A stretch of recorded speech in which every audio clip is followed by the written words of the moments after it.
여러분의 아침을 함께합니다. 94.5MHz YTN 뉴스 FM 신율의 출발 새 아침.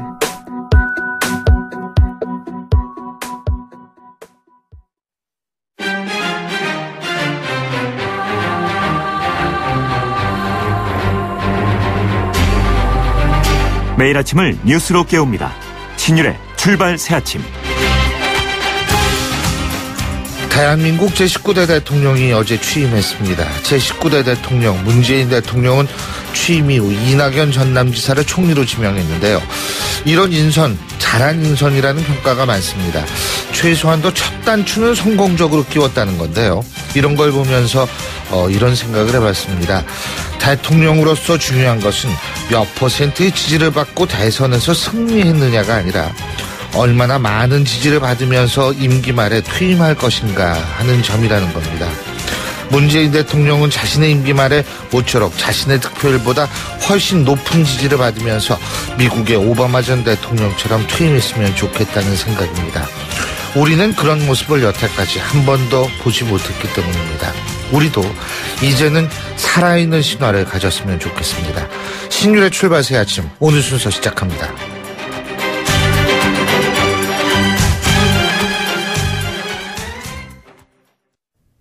YTN 라디오 신율의 출발 새 아침. 예, 지금까지 들어온 뉴스 정리해 보겠습니다. 백병규 시사평론가 스튜디오에 나와 계십니다. 어서 오십시오.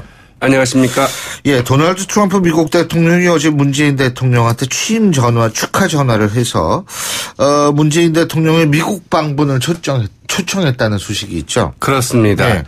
문재인 대통령 외국 정상과의 그 첫 전화 통화 누구하고 할까 이렇게 좀 지켜봤었는데요. 역시 도널드 트럼프 미 대통령이 이제 그 첫 통화 대상자였죠. 예. 네, 트럼프 대통령이 전화를 해왔습니다. 어제 밤이죠. 10시 30분경에 이제 그 당선 축하 인사를 해왔는데요.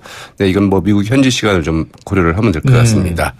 미국 방문을 공식 초청을 했습니다. 오시면 충분한 예우를 갖춰서 환영하겠다 이렇게 이야기를 했는데 문재인 대통령도 이 가장 빠른 시일 내에 그 특사 대표단을 파견하겠다 이렇게 이제 응답을 했습니다. 그리고 예. 가급적 빠른 시일 내에 그 워싱턴을 방문해서 의견을 교환할 수 있기를 바란다 이렇게 화답을 했는데요. 네, 그러나 이제 지금 당장 이제 국내 일정이 상당히 촉박하지 않습니까? 여러 가지로 그렇죠. 많이 있고요. 예. 또 도널드 트럼프 미 대통령 보통 사람이 아니잖아요. 이 만나려면 좀 준비를 상당히 좀 해갈 수밖에 없는. 전 보통 사람이 아니잖아요. 그래서 굉장히 다의적인 의미가 있다 이런 생각을 했었는데. 예. 그렇죠. 네. 예. 보통 대통령은 아닙니다. 그래서 상당한 대통령이죠. 네. 그래서 준비를 좀 단단히 해야 되기 때문에 그냥 빨리 갈 수만은 없는 이런 처지이기도 할 것 같습니다. 예. 어쨌든 이제 언제 가서 네. 미국에 가서 한미 정상을 회담을 할까 이것이 상당히 좀 주목되고 있죠. 예. 요새 이 홍도 이쪽이 아주 굉장히 복잡할 것 같아요. 네. 네. 우리 장인어른 댁이 그거거든요. 아, 그렇습니까? 자, 일단 미국에는 특사단을 파견하겠다 이런 얘기인데 방미 일정은 빠르면은 한 6월이 될 수 있다 그러죠. 네. 6월이 될 수도 있고 아니면 7월 중순이 될 수도 있을 것 같은데요. 예. 한미 정상회담은 일단 7월 이제 7일과 8일 양일 이틀 동안 독일 함부르크에서 주요 20개국 그 정상회의가 열리게 됩니다. 예. 그러면 여기에서 이제 그 도널드 트럼프 미 대통령과 이제 당연히 만나게 될 테인데 그러나 이제 이렇게 그 다자 회의를 계기로 그 짧게 만난 형식으로는 깊이 있는 협의 좀 어렵다고 봐야 되겠죠. 그래서 이제 그 전으로 방미가 추진되지 않겠는가 이렇게 예상이 되는데 네. G20 이전에 그 방미할 경우에는 그 6월 말이나 7월 초 아니면 앞서 말씀드린 것처럼 한미 간에 여러 가지 문제가 상당히 좀 많이 있지 않습니까? 사드 문제랄까 그 한미 FTA 문제 등등이 있기 때문에 그리고 또 이제 그 트럼프 대통령이 한미 동맹 그 재조정 방침을 좀 밝히고 있는 만큼 여기에 대한 분명한 입장 정리도 필요합니다. 그래서 또 이와 함께 그 중국 등 주변국과의 그 관계 설정이나 현안 해결을 위한 그 사전 조정도 필요한데 이렇게 될 경우에는 오히려 G20 이후로 좀 늦춰질 수도 있겠다 이런 관측도 없지 않아 있습니다.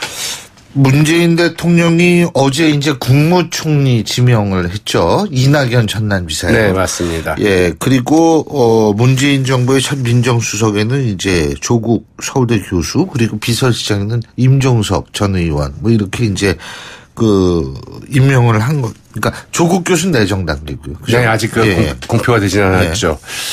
그래서 이낙연 총리 지명은 일단 뭐 탕평 인사 협치 신호탄 아니냐 이렇게 좀 해석을 낳고 있고요.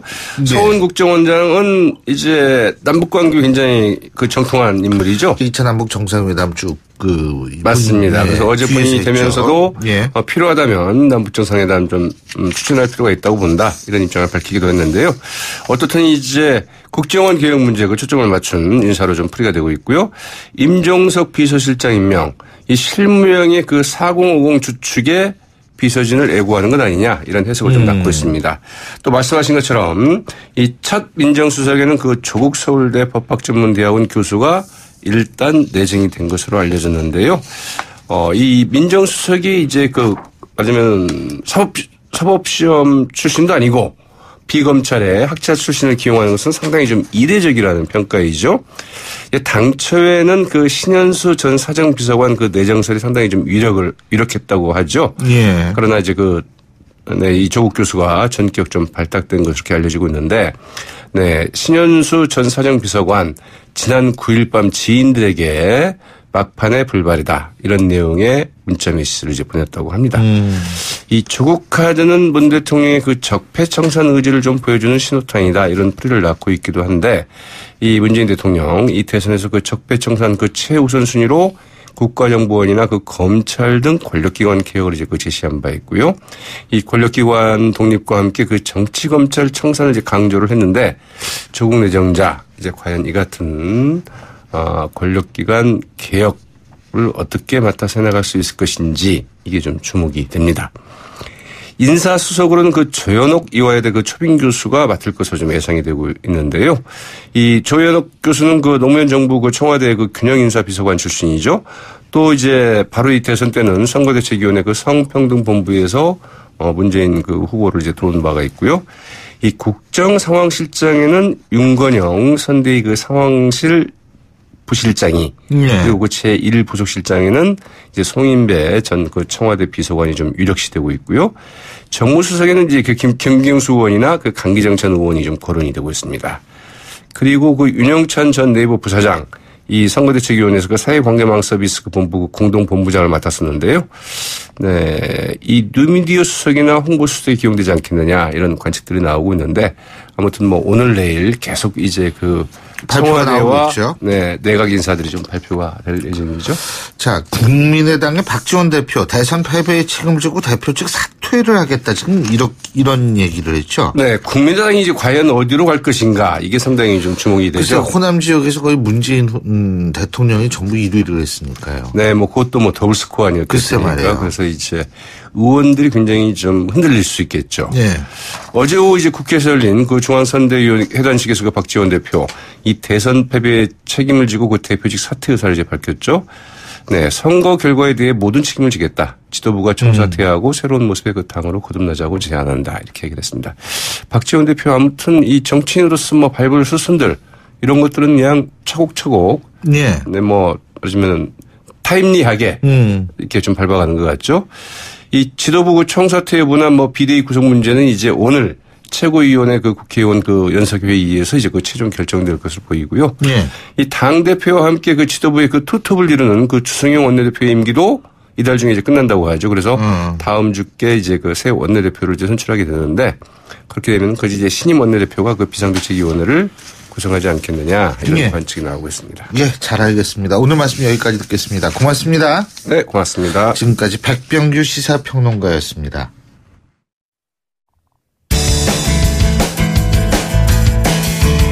여러분은 지금 FM 94.5MHz로 방송되고 있는 신율의 출발 새 아침을 듣고 계십니다. 의견 주실 분은 짧은 문자 50원, 긴 문자 100원의 이용료가 드는 휴대전화 문자 메시지 우물정 0945번으로 의견 남기실 수 있습니다.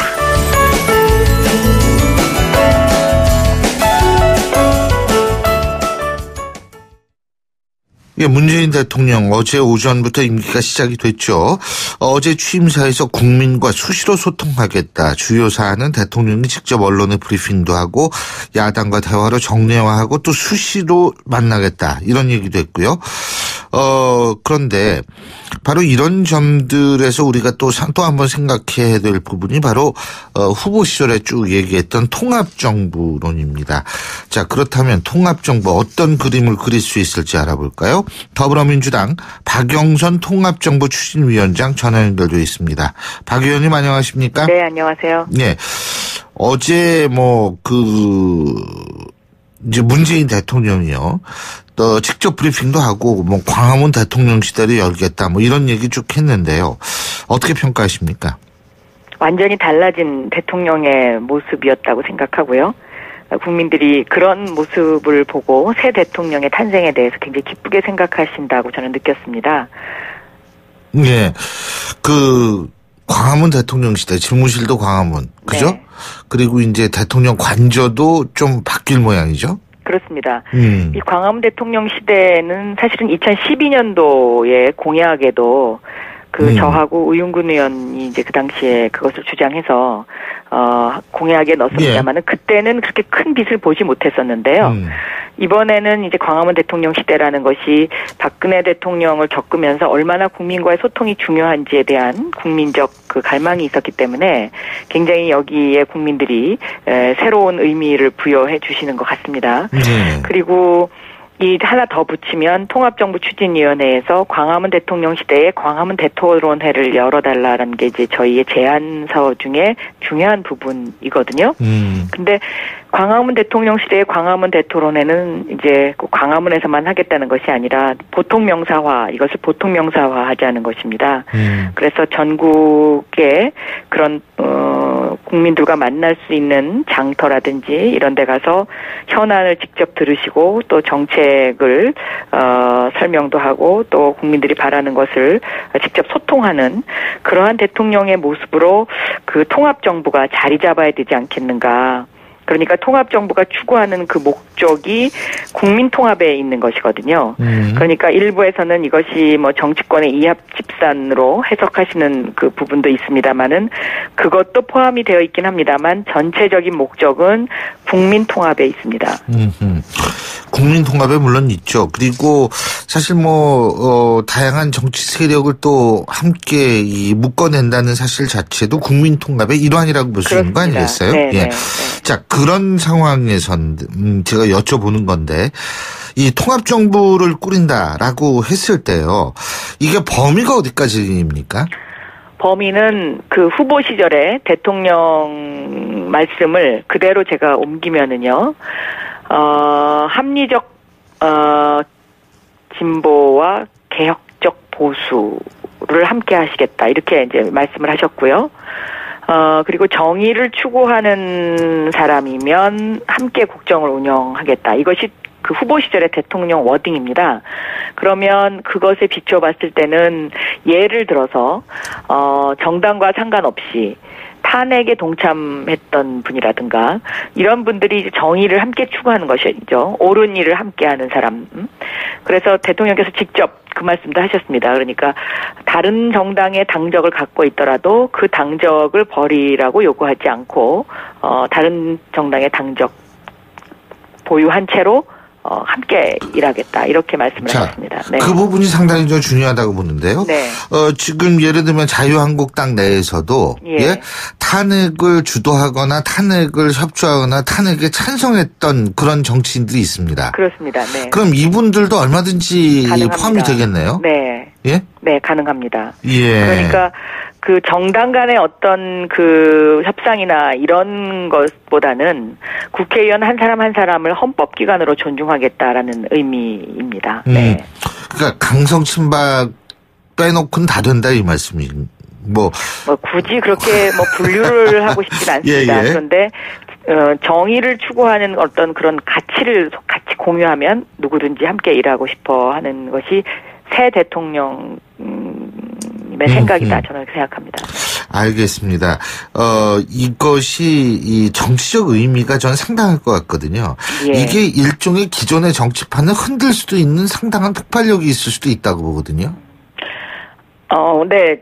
통합정부추진위원회에서 이제 제안한 여러 가지 사안 중에 이제 이것이 하나인데요. 네. 그 여러 가지 사안을 대통령께 그 후보 시절에 이제 대통령께 직접 보고를 드렸는데 그 부분에 대해서 다 긍정적으로 생각을 하셨습니다. 물론 100% 다 실천할 수 있으리라고는 생각하진 않습니다만은 굉장히 그렇게 하시려고 노력하실 거다. 저는 그렇게 생각합니다. 일단 그 총리가 지명이 됐어요. 그죠? 네. 그러면은 이제 통합정부도 이 서서히 그 모습을 드러낼 텐데 그렇다면은 박영선 위원장께서 이낙연 그 국무총리 지명자와 수시로 좀 만나셔야 되는 거 아니에요? 제가 특별히 그런 만난다기보다는요. 네. 통합정부추진위원회가 제안한 제안서를 전달을 해드릴 필요는 있어 보입니다. 아직 이것이 완성본이 아니라서요. 네. 지금까지 발표된 것은 총론만 발표됐거든요. 그 강론 부분, 그러니까 정책 부분을 어떻게 할 거냐에 관한 토론회가 오늘 열리는데요. 네. 그 토론회 한 후에 이제 그 자문위원님들, 한승원 단장님을 중심으로 한 자문위원님들이 그것을 완성을 하시면 그걸 제가 전달을 해드리려고 그러는데 거기에 주요 내용이 뭐냐면요. 그 정책에 있어서의 그 갈등 요소가 있는 정책들이 있지 않습니까? 그렇죠. 이 갈등 요소가 있는 정책을 어떻게 통합의 힘으로 끌어내느냐. 이 통합의 힘으로 끌어내는데 대통령이 할 일, 국무총리가 할 일, 장관이 할 일, 국회가 할 일. 이렇게 구분을 해서 저희가 기술을 하려고 지금 포맷을 만들어놨습니다.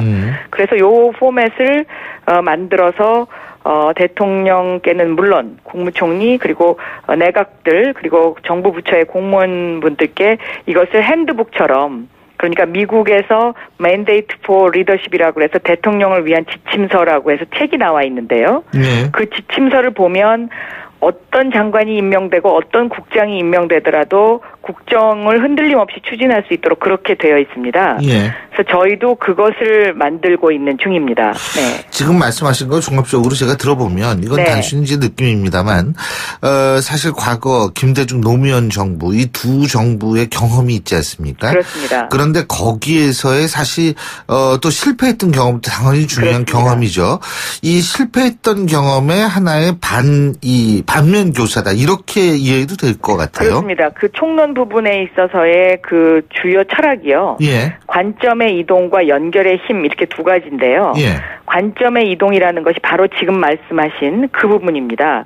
우리가 그 김대중 노무현 이명박 박근혜 정권을 겪으면서 대통령을 겪으면서 무엇을 잘못했는지에 대한 반성에서 출발을 해서 성찰을 해서 관점을 이동시키자. 통합의 힘으로. 예. 이것이 이제 그 총론 부분의 중요한 부분을 차지하고 있는 내용이죠. 예. 자, 지금 이제 장관 인선이 들어갈 텐데요.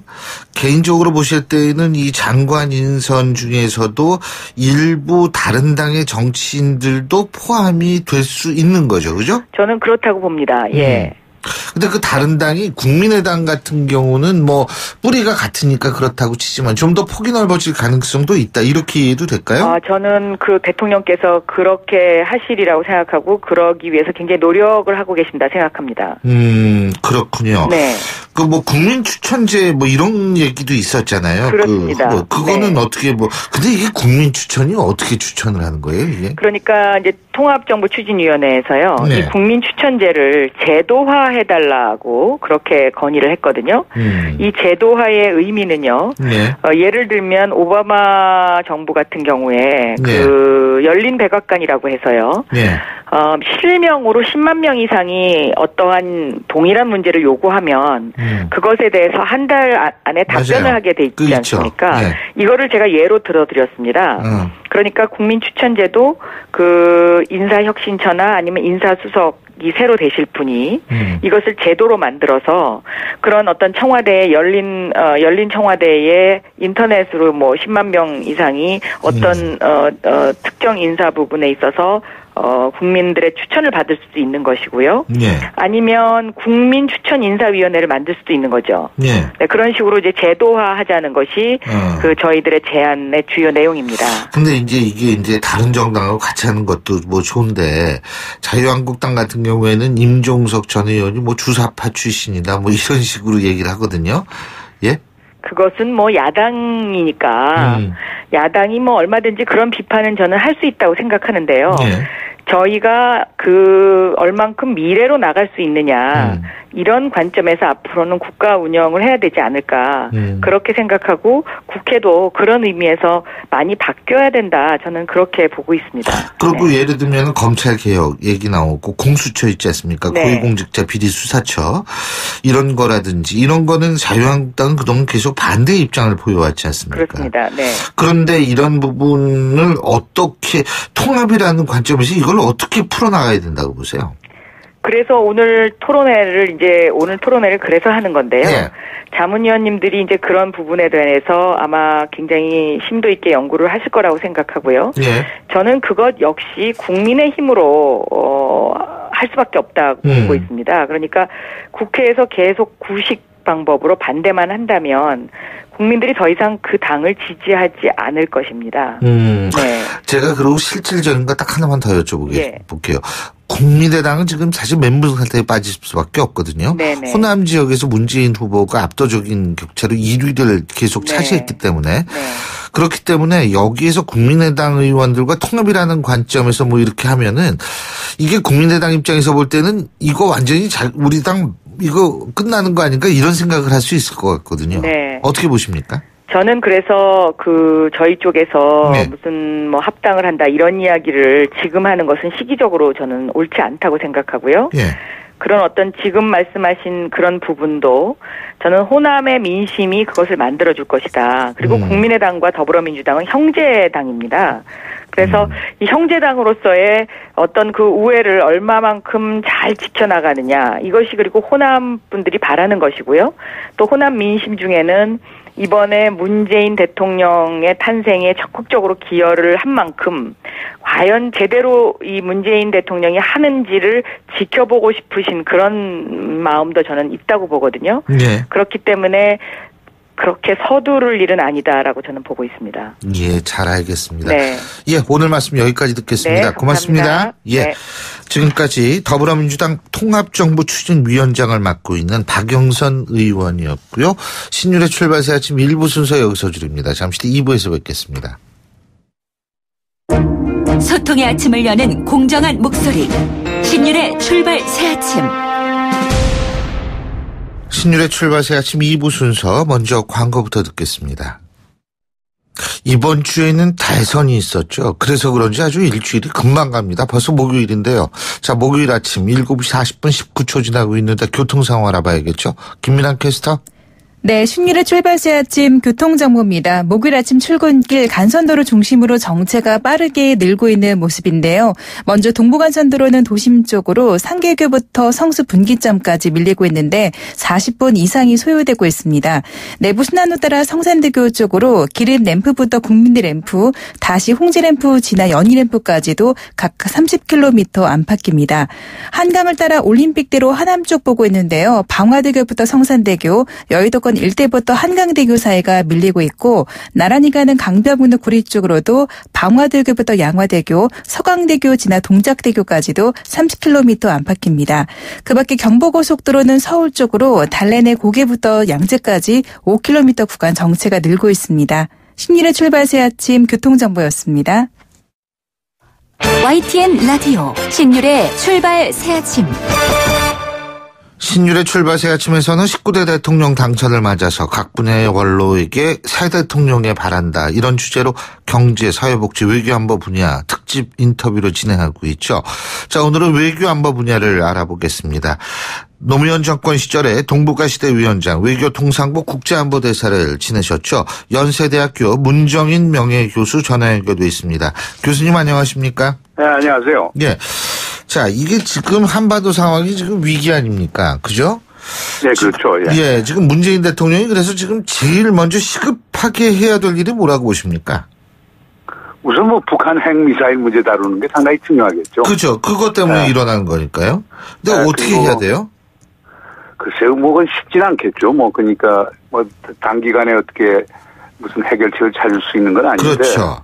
하여간 뭐 중요한 거는 어저께 문재인 대통령이 트럼프 대통령과 뭐 통화도 하고 그랬지만은 무슨 한미 관계를 잘 조율하는 게 중요하겠죠. 그런 맥락 하에서 남북 관계 개선도 모색하고 또 한중 관계 개선도 또 모색해야 되는 상당히 어려운 어떤 그 과제를 지금 가지고 있는 셈이죠. 지금 일단 한미 관계 같은 경우에 가장 중요한 것이 이제 제가 볼 때는 내년이죠. 방위비 분담금 협상하는 거예요. 그죠? 그렇죠. 금년 말부터 시작이 되죠. 그렇죠. 4년마다 이제 예. 방위비 분담 협상을 하니까. 한미 FTA도 다시 하자 그러니까. 이런 거 그건 미국 측에서 얘기하는 건 이제 검토, 리뷰하고 그 다음에 개혁, 리폼을 하자라고 지난번 펜스 부통령이 한국을 방문했을 때 얘기를 했던 건데요. 예. 하여간 미국 측에서 어떤 제안을 갖고 나오는가 봐야 되겠죠. 일단 상대가 어떻게 나오는지 봐야 되겠다. 그죠? 근데 이 트럼프 대통령, 그러니까. 트럼프 대통령이 참 쉬운 상대는 아닌 것 같아요. 글쎄, 우리 대한민국 대통령도 쉬운 상대는 아니겠죠. 그러니까. 그랬으면 좋겠어요. 예. 미국 측에서 가령, 한미 FTA 같은 것도 마찬가지거든요. 그러니까 네. 일본 같은 나라는 미국하고 FTA 없더라도 계속 미국이 대일 적자, 무역 적자를 겪어왔거든요. 예. 한국도 마찬가지일 거예요. FTA가 없다고 하더라도 예. 미국이 한국에 대한 그 무역 적자를 면하기는 어려울 거예요. 중요한 건 경제의 체질이고 경쟁력 강화의 예. 수준하고 관련되는 문제니까요. 아하. 자, 이 사드 문제 같은 경우 지금 아까 한중 관계 말씀하시지 않으셨습니까?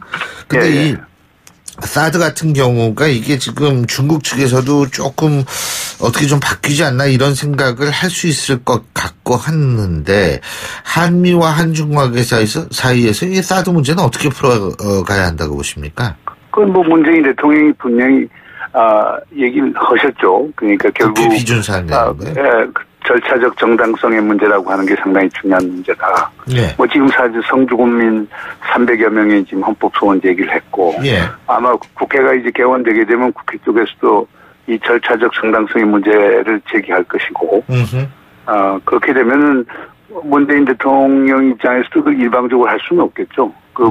미국의 유명한 하원 의장 팁 오닐 의원도 언젠가 얘기했었지만 모든 정치는 지방 정치다, all politics are local이라고 하는 표현을 썼지만은 이 정치적 변수가 상당히 중요하겠죠. 이게 단순하게 미국과 중국에 대한 전략적 계산 이런 것보다 더 중요한 거는 국내 법과 헌법적 절차에 따라서 이 사드 배치하는 문제가 적절하게 이루어졌느냐, 졸속하게 이루어졌느냐 이런 문제에 대한 검토 같은 건 있어야 되겠죠. 근데 이제 검토가 있어야 된다라는 거 말씀하시는 것과 이 사드가 이미 들어와 있지 않습니까? 그죠?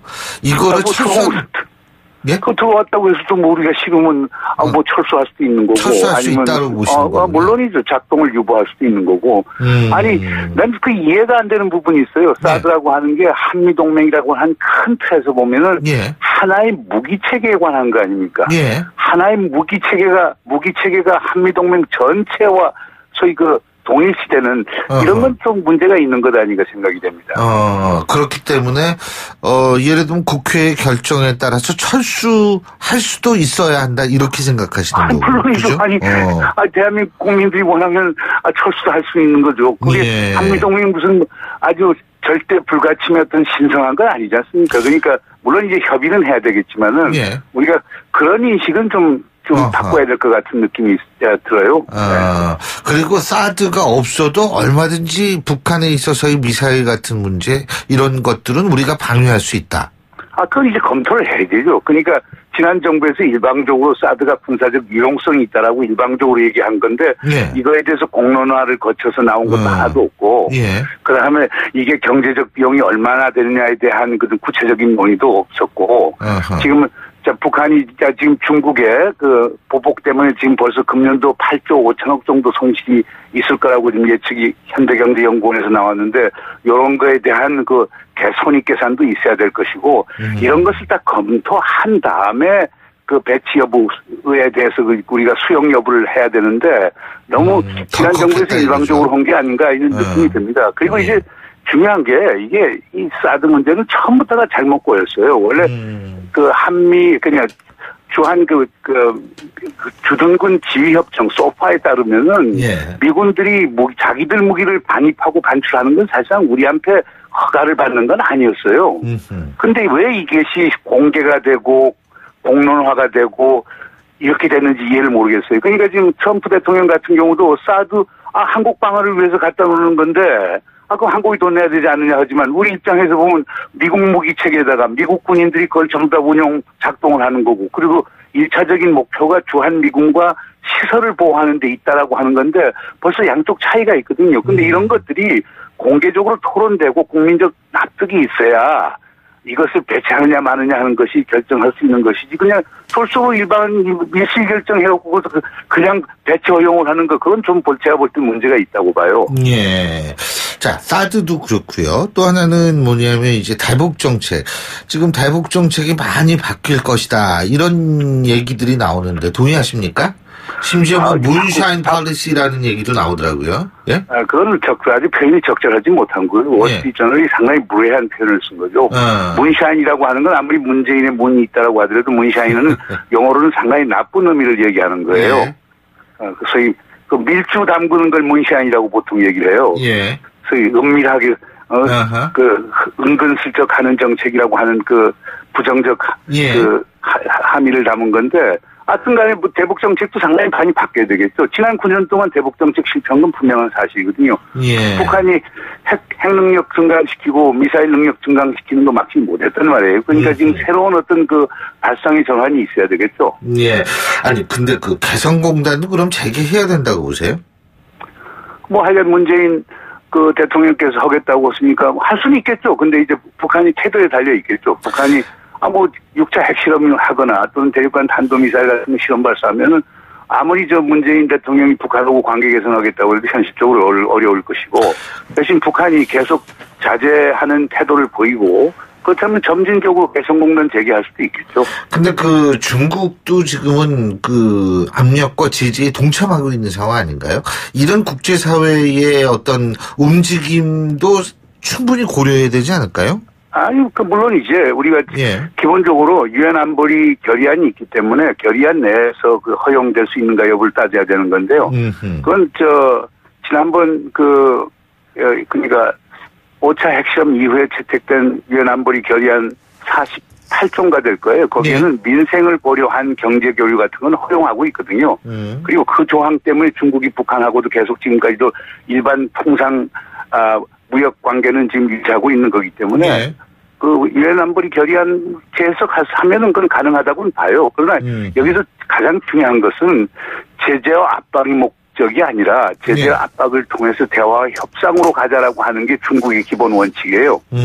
지금 트럼프 행정부도 지금은 최고의 압박과 그다음 관여라고 하는 정책을 쓰는데 지금 트럼프 대통령이라든가 틸러슨 국무장관 같은 사람들이 강조하는 거 보면은 대화와 협상에 응할 용의가 있다는 거니까요. 제가 볼 때는 대화 협상을 하기 위해서는 제재 압박을 가하지만 그 안에서도 어떤 형태의 어떤 인센티브를 북에 주는 것도 하나의 좋은 전술적 어떤 대응이라고 얘기할 수 있겠죠. 자, 그리고 한 가지만 더 여쭙겠습니다. 이 일본하고의 현안이 한일 위안부 협상인데 말이에요. 합의 문제인데요. 이거 어떻게 다시 해야 되는 겁니까? 상당히 힘든 문제죠.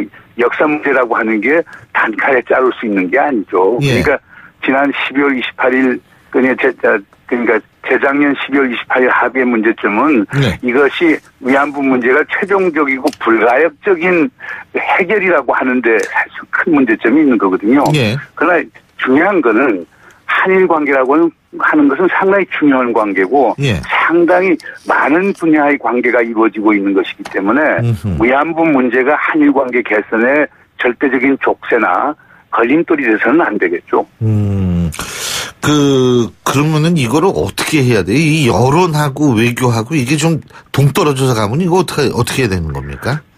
이건 상당히 어려운 문제일 거예요. 우선 우리 새 정부가 재협상 한다고 해도 협상이 되는 건 상대가 있는데. 그렇죠. 일본이라는 상대가 재협상 응하지 않겠다라고 하면은 그 재협상 할 수가 없는 거거든요. 그러니까 우리 정부도 물론 이제 우리 국민 여론 같은 걸 감안해서 일본에 대해서 강경한 태도를 취하는 수는 있겠지만은 상대가, 외교라는 건 상대가 있기 때문에 네. 그 상대하고 많은 소위 내부적 토론을 거치고 거기서 네. 어떤 합리적이고 현명한 예. 어떤 타결책을 찾도록 해야 되겠죠. 이거 쉬운 문제는 아닙니다. 알겠습니다. 예, 오늘 말씀 여기까지 듣겠습니다. 고맙습니다. 예, 수고하세요. 예, 지금까지 연세대학교 정치외교학과 문정인 명예교수였습니다. 신율의 출발 새 아침 2부 순서 여기서 줄이고요. 전 뉴스 들으신 이후 8시 10분 3부에서 뵙겠습니다.